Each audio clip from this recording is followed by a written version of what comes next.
May traffic na naman dito sa NLEX. NLEX paglagpas ng Balintawak Toll Gate. Paangat ng Venezuela. Tignan natin yung post ng traffic. Aksidente na naman. Pati ko yun. Anong halikan sa traffic agad? Traffic agad. Kaya lang natin ang post ng traffic. Kaya na malapit na tayo. Ayun na guys. Ayun po is August 1.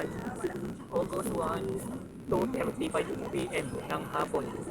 Ito ang nangyayari dito Hindi sa totoo yan. Balintawak. Paglangpas lang ng toll gate galing ka ng Pasay. Traffic. Yan guys, kahapon may disgrasya guys. May disgrasya na naman. Tayo yung nagbabalita para tayo 24 oras. 24 oras. Ginagawa mo! Ayun na, nag-rescue na po. Ginagawa mo! Parang tumabling ah.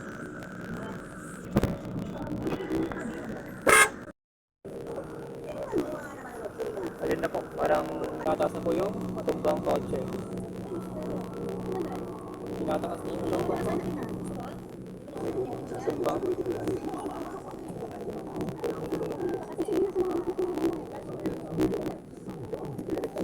Nabaliktad niya.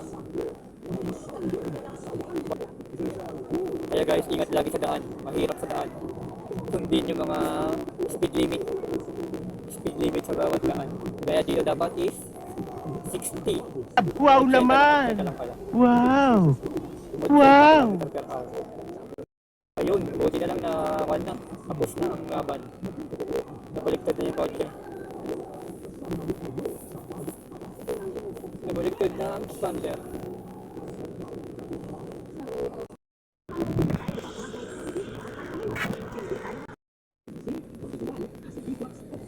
Ayan guys, okay na.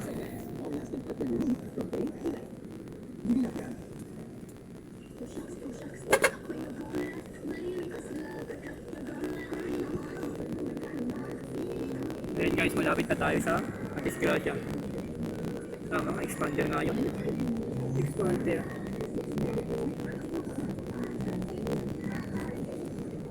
Ayan guys. Expander nga po yun natumba. Ayan po yung expander na tumba. Buti okay naman, wala na po at nasaktan. Ayan guys, tara na.